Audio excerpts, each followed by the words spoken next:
तो चलिए आगे बढ़ते हैं हमारे आज के दिन के तीसरे वीडियो की तरफ। हमारा एक और स्टॉक मार्केट का चैनल है, उसको भी प्लीज़ सब्सक्राइब कर देना। चैनल का लिंक आपको वीडियो के डिस्क्रिप्शन में मिल जाएगा।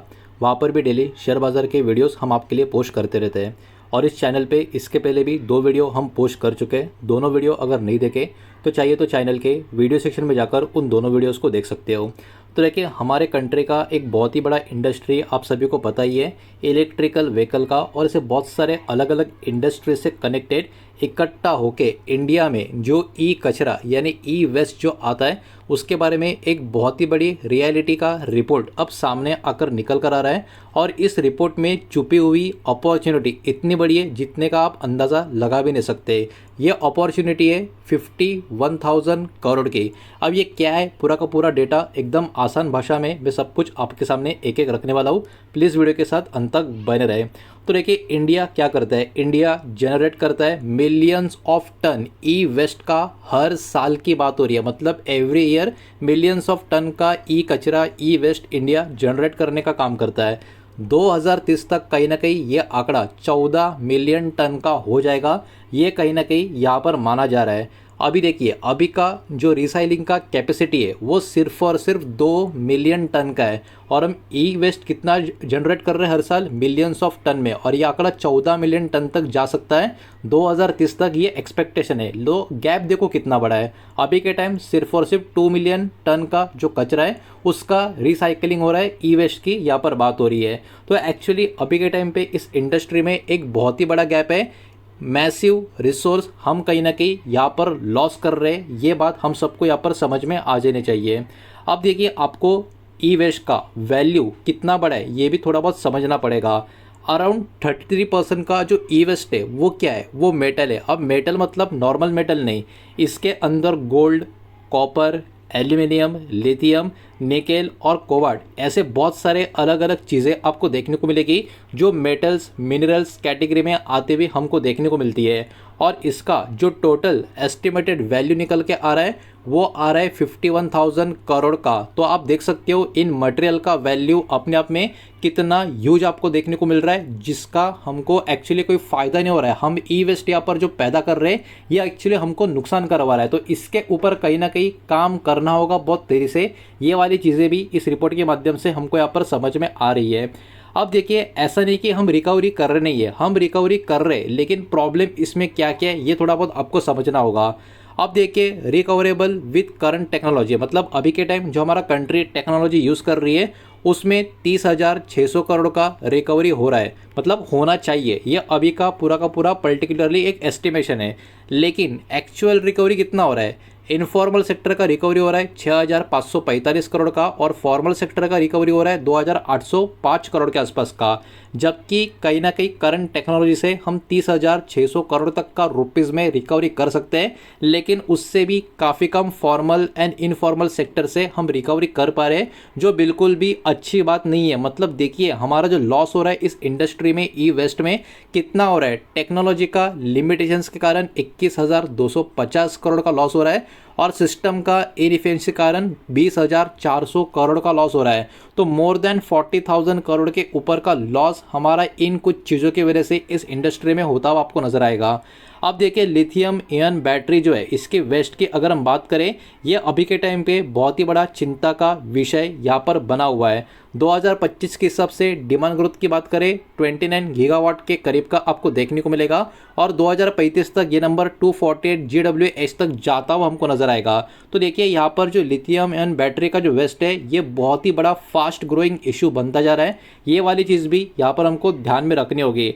अब देखिए, ऐसा नहीं कि इसमें कुछ वैल्यूएबल मटेरियल नहीं होता, इसमें भी बहुत इंपॉर्टेंट मटेरियल होते हैं। जैसे कि लिथियम की बात करें, कोबाल्ट की बात करें, निकल की बात करें, ग्रेफाइट की बात करें, तो यहाँ पर भी कहीं ना कहीं ओवरऑल बहुत सारी चीज़ें अगर सही डायरेक्शन में चली गई तो हम ये सारे जो चीज़ें ई वेस्ट के उसका भी काफ़ी अच्छा खासा फ़ायदा उठा सकते हैं।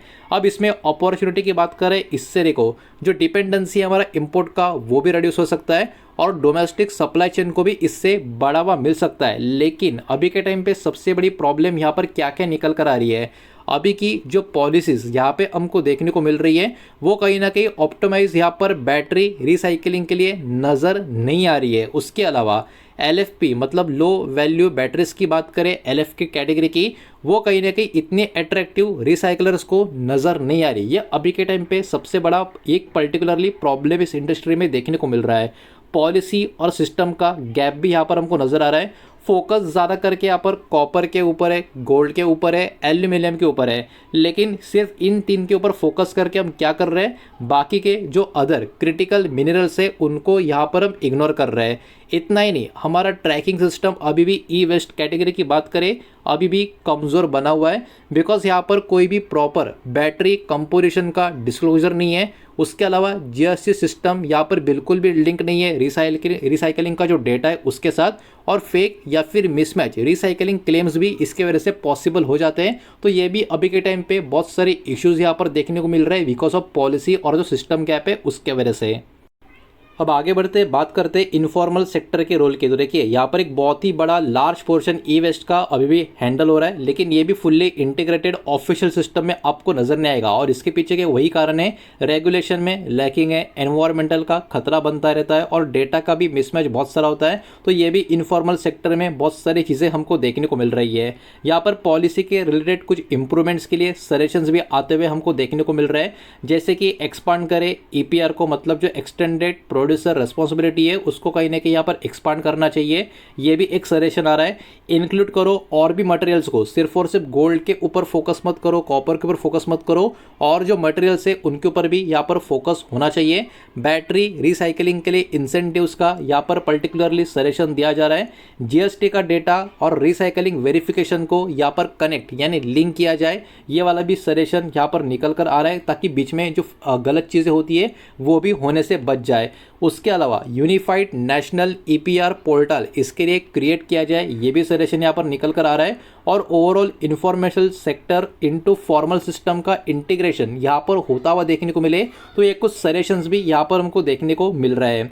तो देखिए इंडिया अभी के टाइम पे अगर हम बात करें, एक बहुत ही बड़ा अर्बन माइनिंग का अपॉर्चुनिटी के ऊपर यहाँ पर बैठा हुआ है, लेकिन क्योंकि हमारी पॉलिसी का एग्जीक्यूशन काफ़ी कमज़ोर है, ट्रैकिंग भी काफ़ी ख़राब है और इकोनॉमिक भी गैप्स में कुछ यहाँ पर हमको नज़र आ रहा है, इसके कारण एक्चुअली जो लार्ज पोर्शन का फ़ायदा हमको जितना ज़्यादा हो सकता है उतना ही हम उस फ़ायदे का अपॉर्चुनिटी को क्या कर रहे हैं, वेस्ट कर रहे हैं, जो बहुत ही बुरी बात यहाँ पर हमको देखने को मिल रही है। जिसके कारण पैसा कमाने का जो मौका कंट्री के पास है, इकोनॉमी को बढ़ावा देना का मौका जो कंट्री के पास है वो तो जा रहा है, प्लस पोल्यूशन को भी, मतलब ओवरऑल एनवायरनमेंट को भी कहीं ना कहीं पोल्यूशन का एक सामना भी इसके वजह से करना पड़ रहा है। अब देखिए इस रिपोर्ट से कनेक्टेड बहुत सारे ऐसी इंडियन कंपनीज है जिसके ऊपर कहीं ना कहीं ऐसी खबरों का इम्पैक्ट आ सकता है, बहुत positive and negative, depending on किस तरीके से गवर्नमेंट के कामकाज या इस इंडस्ट्री का आगे फोकस शिफ्ट होता है।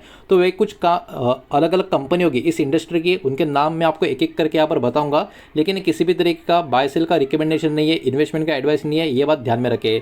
वीडियो को प्लीज़ लाइक कर देना, वीडियो को शेयर कर देना, पहली बार चैनल पे आ चुके हो तो चैनल को भी सब्सक्राइब जरूर कर देना। रिसाइकलिंग और वेस्ट मैनेजमेंट की बात करें तो इसमें Gravita India eco recycling limited, eco ये पर्टिकुलर कंपनी का कहीं ना कहीं बाजार में फोकस रह सकता है। बैटरी और ईवी इकोसिस्टम की बात करें, एक्साइड इंडस्ट्रीज, अमर राजा एनर्जी, ओला इलेक्ट्रिक मोबिलिटी, इनके ऊपर फोकस बना रह सकता है। मेटल और रिसर्च कंपनी की बात करें तो हिंदाल्को, वेदांता, टाटा केमिकल, इनके ऊपर फोकस बना रह सकता है।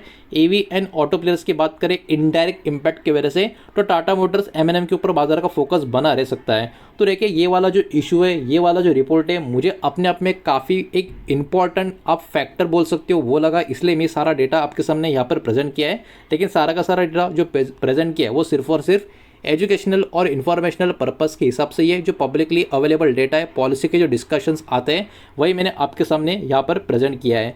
किसी भी तरीके का इन्वेस्टमेंट का एडवाइस या स्टॉक का रिकमेंडेशन ना ही मैंने आपको दिया है, ना ही मैं आपको दे रहा हूँ, ये बात भी यहाँ पर आपको पता होनी चाहिए। उम्मीद करता हूँ वीडियो समझ आया होगा, पसंद आया होगा तो वीडियो को लाइक करें, दोस्तों शेयर करें, पहली बार चैनल पर आ चुके हो तो सब्सक्राइब भी कर देना, और कोई भी स्टॉक में निवेश करने से पहले खुद की स्टडी रिसर्च जरूर करें, फाइनेंशियल एडवाइजर की सलाह जरूर ले। मिलते हैं नेक्स्ट वीडियो में, धन्यवाद।